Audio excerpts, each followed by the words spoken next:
क्या ईश्वर सच में है या हम सब एक सांस्कृतिक भ्रम में जी रहे हैं? कल्पना कीजिए, आप एक विशाल पुस्तकालय में खड़े हैं। चारों ओर धर्म ग्रंथ हैं, गीता, बाइबल, कुरान, ताओ।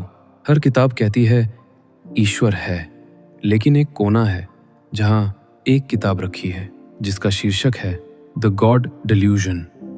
ये किताब कोई धर्म विरोध नहीं, ये एक चुनौती है, एक वैज्ञानिक की आवाज जो कहता है क्या ईश्वर सच में है या हम सब एक सांस्कृतिक भ्रम में जी रहे हैं। रिचर्ड डायवंस एक इवोल्यूशनरी बायोलॉजिस्ट, एक नास्तिक, एक तर्कशील विद्रोही। उन्होंने इस किताब में सिर्फ ईश्वर की धारणा पर सवाल नहीं उठाया, बल्कि उस मानसिक संरचना को खोला जिसमें हम सदियों से बंद हैं। लेकिन इस बुक समरी की वीडियो में आगे बढ़ने से पहले वीडियो को लाइक जरूर कर दें और हमारे चैनल वायरल बुक समरी को सब्सक्राइब जरूर करें।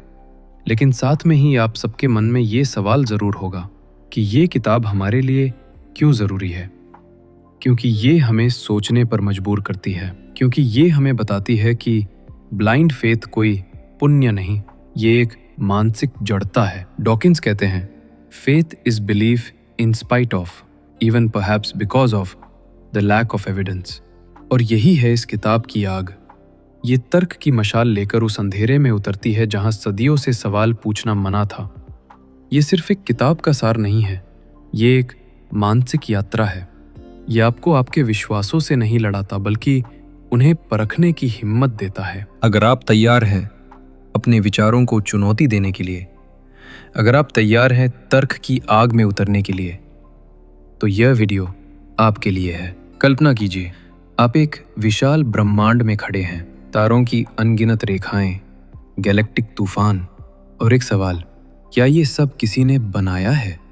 रिचर्ड डॉकिंस इस सवाल को द गॉड हाइपोथेसिस कहते हैं, यानी वह धारणा कि एक अलौकिक बुद्धिमत्ता ने इस ब्रह्मांड को डिजाइन किया है। लेकिन डॉकिंस कहते हैं there is almost certainly is no God, और यही है इस किताब की पहली चुनौती। डॉकिंस कहते हैं कि ईश्वर का विचार एक ऐसा ही भ्रम है जिसे हमने पीढ़ियों से पोषित किया है।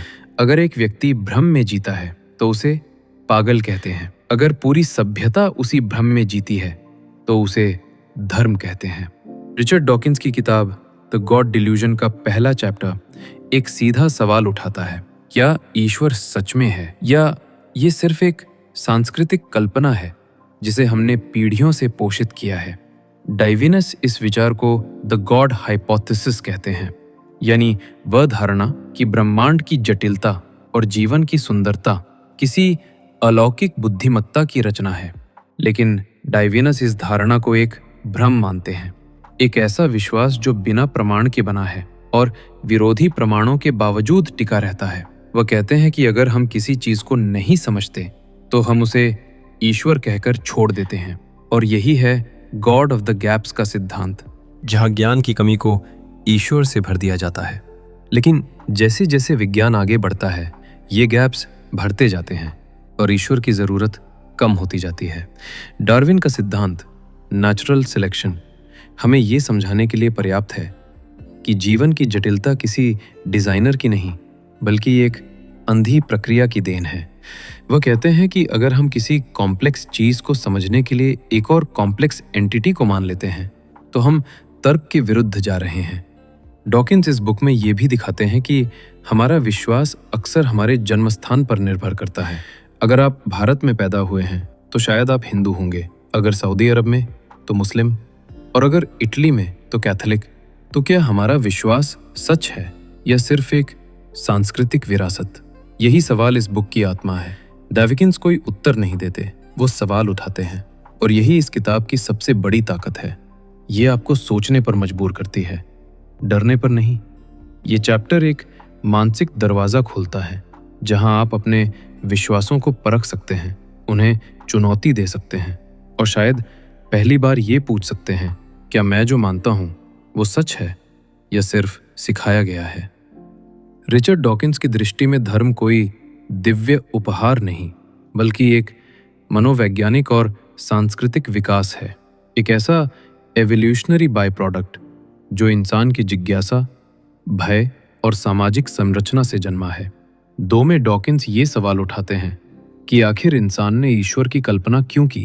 क्या ये सिर्फ एक जवाब था उन सवालों का जो विज्ञान नहीं दे सका, या ये एक मानसिक सुरक्षा कवच था जो हमें अज्ञात से डरने से बचाता था। डॉकिंस तर्क करते हैं कि हमारे पूर्वजों ने जब बिजली की गड़गड़ाहट, भूकंप या मृत्यु को देखा तो उन्होंने इन शक्तियों को किसी अदृश्य सत्ता से जोड़ दिया और वही सत्ता धीरे धीरे ईश्वर बन गई। ये एक सर्वाइवल इंस्टिंक्ट थी, एक कॉग्निटिव शॉर्टकट जो हमें केओस में मीनिंग देने में मदद करती थी। लेकिन जैसे जैसे सभ्यता बढ़ी, ये शॉर्टकट एक संस्थागत विश्वास बन गया, धर्म। डॉकिंस इस बुक में ये भी दिखाते हैं कि कैसे बच्चे अपने माता पिता की बातों को बिना सवाल किए मानते हैं, और यही ब्लाइंड ओबीडियंस धार्मिक परंपराओं को पीढ़ी दर पीढ़ी आगे बढ़ाता है। वो कहते हैं कि अगर कोई बच्चा भारत में पैदा होता है तो वो हिंदू होगा, अगर सऊदी अरब में तो मुस्लिम, और अगर अमेरिका के बाइबल बेल्ट में तो ईसाई। यानी हमारा धर्म कोई चुना हुआ सत्य नहीं, बल्कि एक सांस्कृतिक विरासत है जो हमें जन्म के साथ मिल जाती है। डॉकिंस जिसे चाइल्डहुड इंडोक्ट्रिनेशन कहते हैं, और ये तर्क करते हैं कि ये प्रक्रिया बच्चों को सोचने से पहले मानने की आदत देती है। इस चैप्टर में वो ये भी बताते हैं कि कैसे धर्म ने नैतिकता को मोनोपोलाइज कर लिया है, जैसे कि नैतिक होना सिर्फ धार्मिक होने से ही संभव है। लेकिन डॉकिंस इस विचार को चुनौती देते हैं। वो कहते हैं कि नैतिकता कोई धार्मिक उपदेशों की देन नहीं, बल्कि एक जैविक और सामाजिक विकास है। इंसान में सहानुभूति, सहयोग और न्याय की भावना जन्मजात होती है। ये हमारे डीएनए में है, न कि किसी ग्रंथ में। डॉकिंस ये भी दिखाते हैं कि धार्मिक ग्रंथों में जो नैतिकता दी गई है वो अक्सर समय के साथ बदलती रही है। उदाहरण के लिए पुराने धर्म ग्रंथों में दास्ता, स्त्री विरोध और हिंसा को जायज़ ठहराया गया है, लेकिन आज हम इन्हें अनैतिक मानते हैं। तो क्या नैतिकता सच में धर्म से आती है, या हम अपने विवेक और अनुभव से तय करते हैं कि क्या सही है और क्या गलत? डॉकिंस का तर्क है कि अगर नैतिकता धर्म से आती होती तो धार्मिक लोग ही सबसे नैतिक होते, लेकिन इतिहास हमें बताता है कि धार्मिक युद्ध, नरसंहार और भेदभाव भी धर्म के नाम पर हुए हैं। लेकिन डॉकिंस इसका विरोध करते हैं। वो कहते हैं कि नैतिकता एक सामाजिक विकास है, न कि धार्मिक उपदेशों की देन। इंसान सहानुभूति, सहयोग और न्याय की भावना के साथ जन्म लेता है, और धर्म ने इन मूल्यों को सिर्फ अपने नाम से जोड़ लिया है। इस बुक में डॉकिंस का स्वर तीव्र है, लेकिन उद्देश्य स्पष्ट है। वो चाहते हैं कि हम अपने विश्वासों की उत्पत्ति को समझें, उन्हें परखें और ये जानें कि क्या हम सच में मानते हैं या बस दोहराते हैं। ये चैप्टर दर्शकों को एक मानसिक दर्पण देता है जिसमें वे अपने विश्वासों की जड़ें देख सकते हैं और शायद पहली बार ये पूछ सकते हैं, क्या मेरा विश्वास मेरा है या मुझे दिया गया है? रिचर्ड डॉकिंस इस बुक में सवाल उठाते हैं, क्या नैतिकता धर्म से आती है या धर्म ने नैतिकता को सिर्फ अपने नाम से जोड़ लिया है? सदियों से ये धारणा रही है कि अगर धर्म नहीं होगा तो इंसान पथभ्रष्ट हो जाएगा, समाज टूट जाएगा और नैतिकता का पतन होगा। लेकिन डॉकिंस इस विचार को चुनौती देते हैं। वो कहते हैं कि नैतिकता कोई धार्मिक उपदेशों की देन नहीं, बल्कि एक जैविक और सामाजिक विकास है। इंसान में सहानुभूति, सहयोग और न्याय की भावना जन्मजात होती है। ये हमारे डीएनए में है, न कि किसी ग्रंथ में। डॉकिंस ये भी दिखाते हैं कि धार्मिक ग्रंथों में जो नैतिकता दी गई है वो अक्सर समय के साथ बदलती रही है। उदाहरण के लिए पुराने धर्म ग्रंथों में दास्ता, स्त्री विरोध और हिंसा को जायज़ ठहराया गया है, लेकिन आज हम इन्हें अनैतिक मानते हैं। तो क्या नैतिकता सच में धर्म से आती है या हम अपने विवेक और अनुभव से तय करते हैं कि क्या सही है और क्या गलत? डॉकिंस का तर्क है कि अगर नैतिकता धर्म से आती होती तो धार्मिक लोग ही सबसे नैतिक होते, लेकिन इतिहास हमें बताता है कि धार्मिक युद्ध, नरसंहार और भेदभाव भी धर्म के नाम पर हुए हैं। वो कहते हैं कि नैतिकता का असली स्रोत है हमारी सामाजिक समझ, हमारी सहानुभूति और वो भावना जो हमें दूसरों के दर्द को महसूस करने की क्षमता देती है। इस बुक में डाविन्स ये भी बताते हैं कि कैसे धर्म ने नैतिकता को एक इनाम और सजा की प्रणाली बना दिया है। अगर आप अच्छे हैं तो स्वर्ग मिलेगा, अगर बुरे हैं तो नरक। लेकिन क्या नैतिकता सिर्फ इनाम के डर से आती है? डॉकिंस कहते हैं कि सच्ची नैतिकता वो है जो बिना किसी इनाम या सजा के भी सही काम करने की प्रेरणा देती है। डॉकिंस यहाँ कोई धर्म का विरोध नहीं कर रहे, वो सिर्फ ये कह रहे हैं कि नैतिकता को धर्म से जोड़ना एक भ्रम है, और ये भ्रम हमें सोचने से रोकता है।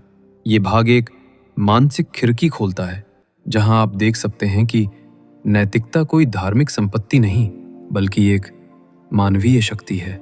एक बार की बात है, एक छोटे गांव में एक लड़का था। नाम था ईशान। वो तारों को देखता, चांद से बातें करता और हर रात अपने पिता से एक ही सवाल पूछता, पापा ये सब किसने बनाया? पिता मुस्कुराते और कहते, ईश्वर ने। ईशान मान लेता क्योंकि उसे जवाब मिल गया था। लेकिन जैसे जैसे वो बड़ा हुआ उसके सवाल गहरे होते गए। अगर ईश्वर ने सब बनाया तो ईश्वर को किसने बनाया? अगर ईश्वर सब जानता है तो हम क्यों सोचते हैं? पिता अब चुप हो जाते थे। एक दिन गांव में एक वैज्ञानिक आया। उसने बच्चों को ब्रह्मांड की उत्पत्ति, एवोल्यूशन और नेचुरल सिलेक्शन के बारे में बताया। ईशान मंत्रमुग्ध हो गया। उसने पहली बार सुना कि जीवन की जटिलता किसी डिजाइनर की नहीं बल्कि एक अंधी प्रक्रिया की देन है जो अरबों सालों से चल रही है। वो घर गया, अपने पिता से कहा, पापा क्या हो सकता है कि ईश्वर कोई जरूरी जवाब नहीं बल्कि एक आसान जवाब है? पिता ने उसकी आंखों में देखा और पहली बार कहा, शायद सोचने का समय आ गया है। रिचर्ड डॉकिंस इसी सोच को द गॉड डिल्यूजन के इस बुक में विस्तार से समझाते हैं। वो कहते हैं कि ब्रह्मांड की जटिलता को देखकर ये मान लेना कि कोई डिजाइनर है एक मानसिक शॉर्टकट है। लेकिन विज्ञान हमें दिखाता है कि डार्विन का सिद्धांत, नेचुरल सिलेक्शन, इस अपैरेंट डिजाइन को बिना किसी डिजाइनर के समझा सकता है। डॉकिंस का तर्क है कि अगर हम कॉम्प्लेक्सिटी को समझने के लिए एक और कॉम्प्लेक्स एंटिटी को मान लेते हैं तो हम तर्क के विरुद्ध जा रहे हैं। वो कहते हैं, Darwin made it possible to be an intellectually fulfilled atheist. इस बुक में Dawkins God of the gaps की धारणा को भी चुनौती देते हैं। यानी जब हम किसी चीज को नहीं समझते तो हम कहते हैं ईश्वर ने किया। लेकिन जैसे जैसे गैप्स भरते हैं ईश्वर की जरूरत कम होती जाती है। वो दिखाते हैं कि विज्ञान न सिर्फ सवाल पूछता है बल्कि जवाब भी खोजता है बिना किसी अलौकिक सहारे के। और यही है डॉकिंस की सबसे बड़ी बात कि अगर हम सच में जानना चाहते हैं तो हमें आसान जवाबों से संतुष्ट होना छोड़ना होगा। हमें उस यात्रा पर निकलना होगा जहां हर सवाल एक नई खोज है और हर खोज एक नई स्वतंत्रता। रिचर्ड डैविन्स इस लास्ट चैप्टर में एक कड़वा लेकिन जरूरी सच सामने रखते हैं कि धार्मिक विश्वास जब कट्टरता में बदलते हैं तो वे इंसानियत के लिए खतरा बन जाते हैं। वो कहते हैं कि जब कोई विचार इतना पवित्र बना दिया जाता है कि उस पर सवाल पूछना भी अपराध हो जाए तो वो विचार ज्ञान नहीं, गुलामी बन जाता है।